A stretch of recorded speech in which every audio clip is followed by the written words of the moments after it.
Back to my channel life with Swapna में आपका स्वागत है। तो आज की टॉपिक है, आप टाइटल से समझ ही गए होंगे कि how to travel with the baby travel tips and tricks.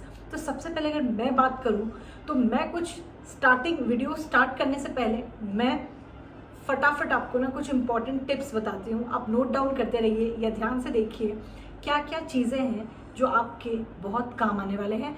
Things that will be very helpful to you if you travel with your infant or your toddler. So number one is booking a bassinet seat with the airline. So if you're traveling international, so booking a bassinet seat is a must. मतलब कि अगर आप international travel कर रहे हैं India से या कहीं से भी, तो आप एडवांस में बैसिनेट सीट बुक कर लीजिए, क्योंकि बैसिनेट सीट्स लिमिटेड होती हैं और ये आपको, अगर आपकी एक बार बुकिंग हो गई उसके बाद मिलना बहुत मुश्किल है। इसलिए जब आप अपना ट्रैवल प्लान करेंगे, सीट्स बुकिंग करेंगे एयरक्राफ्ट की, तो उसी टाइम पे आप अपनी बैसिनेट सीट भी बुक कर लें। अब हम एक क्वेश्चन पे आते हैं कि कुछ लोगों के दिमाग में आ रहा होगा कि ये बैसिनेट सीट क्या है। तो बैसिनेट सीट बेसिकली एक छोटा सा बिल्कुल बेबी का आप कैरियर की तरह, बेड की तरह समझिए, जो एयरक्राफ्ट के वॉल में अटैच हो जाता है। लेकिन ये तब होता है जब एयरक्राफ्ट टेक ऑफ कर जाती है और लैंडिंग से पहले इसको वो हटा भी देते हैं। तो बेसिकली जब एयरक्राफ्ट अपने फ्लो में चल रही होती है उस टाइम पे वो बैसिनेट अटैच होता है वॉल में, आपके सीट के जस्ट साथ में ही वो अटैच होगा, इसलिए बेबी से आप दूर भी नहीं होंगे। और जब आपको मील सर्व किया जाएगा, ड्रिंक सर्व किया जाएगा, जब आपको रेस्ट रूम यूज़ करना है या आपको थोड़ा सा नैप लेना है, तो उस टाइम पे बहुत हेल्पफुल होता है, क्योंकि बेबी भी अपने कंफर्ट जोन में बैसिनेट में रेस्ट कर रहा होता है या होती है, और आप भी थोड़ा बहुत फ्री महसूस करते हैं। उसके बाद अगला इम्पॉर्टेंट पॉइंट पे मैं आऊँगी कि बेबी स्ट्रॉलर कौन सा खरीदें। तो अगर आपको बेबी के साथ ट्रैवल करना है तो फ्लाइट फ्रेंडली स्ट्रॉलर्स ही खरीदें। मार्केट में बहुत सारे स्ट्रॉलर्स हैं जो आप इवनिंग वॉक में यूज़ करते हैं, मॉल जाने के लिए यूज़ करते हैं, या फिर वैसे ही घर में ही 4 चक्कर लगाने के लिए बच्चे को यूज़ करते हैं गार्डन में। लेकिन वो सारी स्ट्रॉलर्स फ्लाइट में अलाउड नहीं होती है। तो फ्लाइट में ट्रैवल करने के लिए एक स्पेशल स्ट्रॉलर्स के कंडीशन आती है, फ्लाइट फ्रेंडली स्ट्रॉलर्स। तो मेरे पास जो है वो गिगल्स ब्रांड का है। मैं कोई एंडोर्समेंट नहीं कर रही हूँ, बट गिगल्स ब्रांड के स्ट्रॉलर्स बहुत अच्छे होते हैं। तो अगर आप सेंटर पॉइंट जा सकते हैं या बेबी मार्ट, मदर केयर, कहीं पे भी नियरेस्ट जो भी आपके बेबी का स्टोर है, जहाँ पे बेबी के A to Z हर सामान जहाँ मिलता है, वहाँ पे आप जाइए, उनसे क्वेरी करिए कि आपको फ्लाइट फ्रेंडली स्ट्रॉलर्स चाहिए। तो फ्लाइट फ्रेंडली स्ट्रॉलर्स की बेनिफिट्स क्या हैं फ्रेंड्स? देखिए, जब आप एयरक्राफ्ट में जब आप बोर्ड करने के लिए जाते हैं उस टाइम पे, मतलब चेक इन प्रोसीजर से लेके बोर्डिंग तक, एयरक्राफ्ट के अंदर तक वो स्ट्रॉलर आपके साथ रहेगा। आपको सबमिट करने की, उनके पास जमा करने की ज़रूरत नहीं पड़ेगी अगर वो फ्लाइट फ्रेंडली है, क्योंकि फ्लाइट फ्रेंडली स्ट्रॉलर्स जो होते हैं वो ईजिली फोल्ड हो जाते हैं और बिल्कुल फोल्ड होके आप अपने जो ओवरहेड केबिन है उसमें आप उसमें रख सकते हैं। लेकिन डोमेस्टिक एयरक्राफ्ट्स में ये फैसिलिटी नहीं है। मैंने इंडिया में डोमेस्टिक एयरलाइन में भी ट्रैवल किया है। डोमेस्टिक एयरक्राफ्ट की जो केबिन है वो इतना बड़ा नहीं होता है कि वो स्ट्रॉलर्स रखें। लेकिन अगर आप इंटरनेशनल ट्रैवल कर रहे हैं छोटे बच्चे के साथ, तो इंटरनेशनल फ्लाइट्स में जनरली 99% केबिन बहुत बड़ी होती है, तो वहाँ तक आपकी पूरी स्ट्रॉलर बेबी की चली जाती है। अब आप सोच रहे होंगे कि क्या मतलब बनता है बेबी स्ट्रॉलर लेने का, क्योंकि मैं आपको समझाती हूँ। जब आप सिक्योरिटी चेक, इमिग्रेशन सब कुछ जब आप कर लेंगे, आपको भी तो थोड़ा बहुत टाइम चाहिए अपने लिए। आपको हो सकता है वॉशरूम यूज़ करना हो सकता है आप अकेले ट्रैवल कर रहे हो, या आप अपने पार्टनर के साथ, फैमिली के साथ ट्रैवल करेंगे। फिर भी एक जो मदर का केयर होता है, जो अपने पेरेंट केयर जो मिलता है बेबी को, वो बहुत पर्सनलाइज्ड होता है। तो आप किसी और के गोद में ट्रांसफ़र करने से अच्छा है थोड़ी देर के लिए बेबी को स्ट्रॉलर में रख सकते हैं। और अगर ये स्ट्रॉलर आपके साथ रहेगा फ्लाइट तक, तो आपको ज़्यादा देर बेबी को कैरी करने की बहुत दूर तक ज़रूरत नहीं है, क्योंकि न्यू मदर्स के बैक में पेन रहता है। हर मदर मेरे से एग्री करेंगी। और अगर आप अकेले ट्रैवल कर रहे हैं या किसी के साथ ट्रैवल कर रहे हैं, तो आपको वो फेवर लेने की ज़रूरत नहीं है। आप वो बेबी स्ट्रॉलर में बेबी को रख दीजिए और फिर आप आराम से जाइए। जब वो क्रैंकी हो रहा है या हो रही है तो आप उसको गोद में भी उठा सकते हैं। और फिर जब वो सो गया या सो गई तो आप उसको वापस उसमें डाल दीजिए। तो बेसिकली फ्लाइट तक आपका जो एक्सपीरियंस है वो बिल्कुल स्मूथ रहने वाला है। जैसे ही लैंड हो जाएगी एयरक्राफ्ट, आप फिर से वो स्ट्रॉलर डाउन करिए, ओपन करिए, बेबी को उसमें बांध दीजिए और आराम से फिर आप उसको लेके जाइए। जहाँ भी आपको लगता है कि गोद में लेना चाहिए, डायपर चेंज वगैरह करना है, वहाँ पर फिर आप उसको उसका जो भी काम है वो करके, फिर अगर आप कंफर्टेबल हैं उसको गोद में लेके चलने के लिए तो वेल एंड गुड, नहीं है तो आप आराम से स्ट्रॉलर में रख सकते हैं। तो आपके लिए भी बेनिफिट है, बेबी को भी थोड़ा अपना स्पेस मिल जाता है। उसके बाद बात करते हैं फ्रेंड्स, अगला पॉइंट है कि आप फ्लाइट में बेबी की जो एयर प्रेशर है, कान जो खिंचते हैं, जो बहुत ज़्यादा प्रेशर फील होता है हमें एज एन एडल्ट, तो आप सोचिए कि बच्चे को कितना ज़्यादा होता होगा। तो उसके लिए आपको कोई भी एयरलाइंस की जो एयर होस्टेस है वो भी बोलेंगी और हर वीडियो में आप यही सुनेंगे कि जब भी आप लैंडिंग और टेक ऑफ के टाइम पे अगर आप ब्रेस्ट फीडिंग मदर है तो आप उन्हें इमीडिएटली बच्चे को ब्रेस्ट फीडिंग कराने लगे। और अगर वो फॉर्मूला मिल्क लेता है या लेती है तो आप उसे प्लीज़ इमीडिएटली लैंडिंग शुरू होने से पहले आप उसे दूध में लगा दीजिए, ताकि वो जो एयर प्रेशर है उससे बच्चे का दिमाग भटकता है और एयर प्रेशर इतना फील नहीं होता है। एंड आप एयरक्राफ्ट आपको बेबी वो बेल्ट प्रोवाइड करता है, इन्फेंट बेल्ट, जिसमें आपको बेबी को बांधना होता है अपने सीट बेल्ट के साथ, और वो आपको एयर होस्टेस गाइड भी कर देगी। अपार्ट फ्रॉम दैट आप अपने साथ एक बेबी कैरियर भी रख सकते हैं।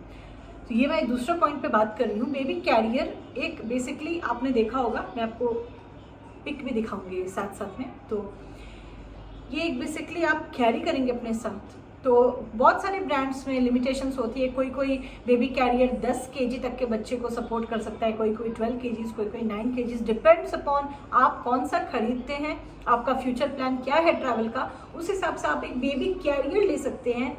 क्योंकि जैसे मैंने आपको बताया कि बैसिनेट जो आप बुक करेंगे तो बैसिनेट में भी कुछ कंडीशंस होते हैं। जब एयरक्राफ्ट में टर्बुलेंस हो रही होती है तो एयर होस्टेस आपको रिक्वेस्ट करते हैं कि बेबी को आप बैसिनेट से हटा के अपने पास अपने सीट बेल्ट में बांध लें, या फिर उस टाइम पे जब आपका बेबी 10 केजी से ऊपर है, क्योंकि बैसिनेट्स की जो रिक्वायरमेंट होती है वेट की, वो मेरे हिसाब से 10 केजी तक होती है, 10 से 12 केजी। और अगर आपका साल भर का बच्चा हो चुका है, साल भर से ऊपर हो गया है और बहुत लंबी जर्नी है आपकी, 8 घंटे, 9 घंटे, 4 घंटे, 6 घंटे, और कंटिन्यूस आपको उसको गोद में रखना थोड़ा डिफिकल्ट होता है, क्योंकि बच्चे सोते हैं, बहुत सारे बच्चे जर्नी में सोए रहते हैं और आप भी कोशिश करते हैं कि बच्चे सो जाए, उनको थोड़ा रेस्ट मिले। तो उस केस में क्या होगा, जब आप बेबी कैरियर अपने साथ रखेंगे तो अगर उन्होंने मना कर दिया कि आपका बेबी का वेट ज़्यादा है, आप नहीं रख सकते, तो आप बेबी कैरियर में अपने बेबी को रख लें, अच्छे से बांध लें और आप भी सो जाएं और बेबी भी सोया हुआ है। तो ये ट्रस्ट करिए, हमने अपने ट्रिप में ये ट्राई किया हुआ है, क्योंकि जब हम लंदन जा रहे थे जनवरी में, तब मेरा बेटा कुछ 6-7-8 महीने का था और बहुत टर्बुलेंस हो रही थी एयरक्राफ्ट में। तब हमें बताया गया कि आप तब तो उसका वेट 10 केजी से कम ही था थोड़ा, लेकिन तब भी हमें बोला गया कि आप बैसिनेट से अपना बेबी हटा लीजिए और अपने साथ रखिए उसको। तो हमने उसको बेबी कैरियर में अपने साथ रखा था और ट्रस्ट में बहुत अच्छी नींद आई थी, बच्चे को भी और खुद को भी, क्योंकि वो आपके बिल्कुल चेस्ट से लगा हुआ होता है और उसको जो कोजी इफेक्ट चाहिए एक मदर का, एक पेरेंट का, फादर भी अपने साथ कैरियर लगा के अपने बेबी को अपने साथ रख सकते हैं, डिपेंड्स आपके पार्टनर, आप कोई भी।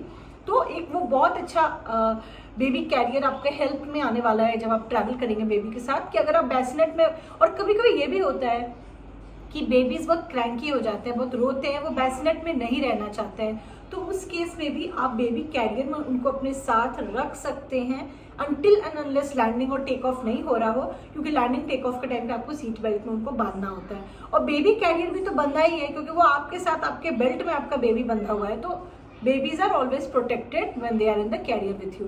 सो ये 3 चीज़ें तो बहुत ही ज़रूरी है। बैसिनेट सीट बुक करना, बैसिनेट अगर इन केस बैसिनेट नहीं मिल रहा है या बैसिनेट में आपके बच्चे की वेट ज़्यादा है कंपेयर टू बैसिनेट का जो वेट है, या फिर टर्बुलेंस हो रहा है एयरक्राफ्ट में, बहुत सारे सिनारियोज में बेबी कैरियर आपके हेल्प में आने वाला है। तो bassinet, baby carrier, baby stroller, flight friendly, ये 3 चीज़ें तो हुई कि बेबी को आप कैरी कैसे करेंगे। अब बात करते हैं कि ऑल ओवर जर्नी में उसको हम एंगेज कैसे रख सकते हैं। तो बड़ी एयरलाइंस, कभी कभी इतिहाद, एमिरेट्स, लुफ्तांजा, मैंने देखा है कि बच्चे के लिए सॉफ्ट टॉयज प्रोवाइड करती है ताकि बच्चे एंगेज रहे।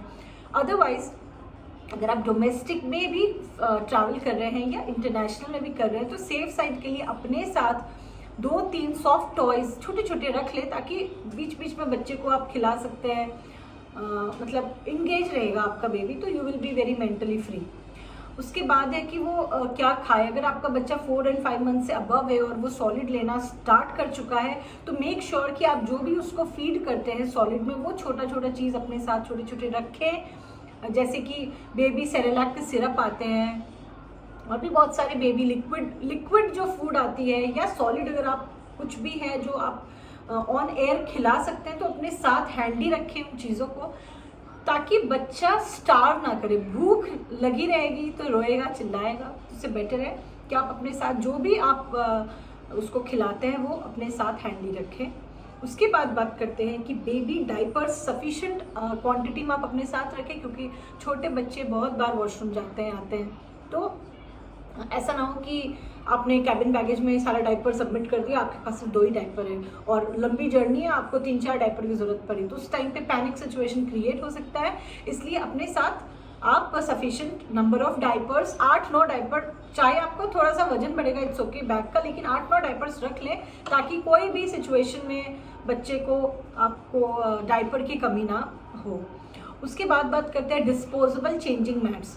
तो डिस्पोजेबल मैट्स बहुत ज़रूरी है, क्योंकि हाइजीन पर्पस से आप एक बार बच्चे का डायपर जब चेंज करेंगे वो मैट उठा के फिर फेंक दीजिए, दोबारा यूज़ करने की ज़रूरत नहीं है। तो आप डिस्पोजेबल चेंजिंग मैट्स कैरी करिए अपने साथ। और डिस्पोजेबल ये प्लास्टिक बैग्स आते हैं, थ्रो डस्टबिन बैग्स आते हैं बच्चे के लिए, डायपर बैग्स, मैं आपको पिक्चर में वो दिखा देती हूँ, उस तरह का रोल आता है। अगर वो आपके पास नहीं है तो आपके घर में जो भी छोटे मोटे प्लास्टिक बैग्स अगर होंगे छोटे छोटे तो वो अपने साथ रख ले अपने कैरी बैग में, क्योंकि बच्चे का डाइपर हो गया, वेट वाइप हो गया, यूज्ड कोई भी सामान हो जो आप रीयूज नहीं करना चाहते तो आप उसमें आराम से उस थ्रैश अपना छोटा सा अपने साथ डस्टबिन जैसा वो होता है तो पन्नी फाड़ के उसमें आप डालते रहें, फिर जाके नियरेस्ट डस्टबिन में उसको थ्रो कर दें, तो वो भी बहुत यूज़फुल है। तो और बच्चे, अगर आपका बच्चा पानी पीता है तो मेक श्योर कि पानी भी आप 1-2 बॉटल अपने साथ रखें। बच्चा हाइड्रेटेड रहेगा तो खुश रहेगा, रोएगा नहीं। ट्रस्ट मी, मेरा बेबी 2 मंथ्स ओल्ड था तब से वो मेरे साथ ट्रैवल कर रहा है, 9 to 10 कंट्रीज मेरे साथ वो ट्रैवल कर चुका है। आज की डेट में वो 1 साल 1 महीने का है और वो 9-10 कंट्रीज मेरे साथ गया, और ये सारे टिप्स मुझे तो बहुत काम आई है। और अगर आपको कुछ क्वेश्चन है तो प्लीज़ मेरे से पूछिए, मैं ट्राई करूँगी अपने एक्सपीरियंस से आपको उस सबके क्वेश्चंस के आंसर करने का। Wish you all a very safe journey, safely जाइए। मैंने तो कोविड टाइम में ट्रैवल किया है और बिल्कुल सेफली हर ट्रिप से मैं लौट के आई हूँ बच्चे के साथ। तो ये जो कुछ पॉइंट्स है वो आप फॉलो करिए, आपके भी बहुत काम आएंगे। और अगर मुझे कुछ और याद आया तो मैं और वीडियो बनाऊंगी ताकि आपके कुछ और काम आ सके मेरे कुछ एक्सपीरियंसेस। तब तक के लिए I am signing off from life with Swapna. बने रहिए मेरे साथ, मैं और भी अच्छे अच्छे इन्फॉर्मेटिव वीडियोस लाऊंगी, तो चैनल को सब्सक्राइब जरूर करिए, लाइक करिए और अपने सारे पेरेंट ग्रुप में ये वीडियो शेयर करिए।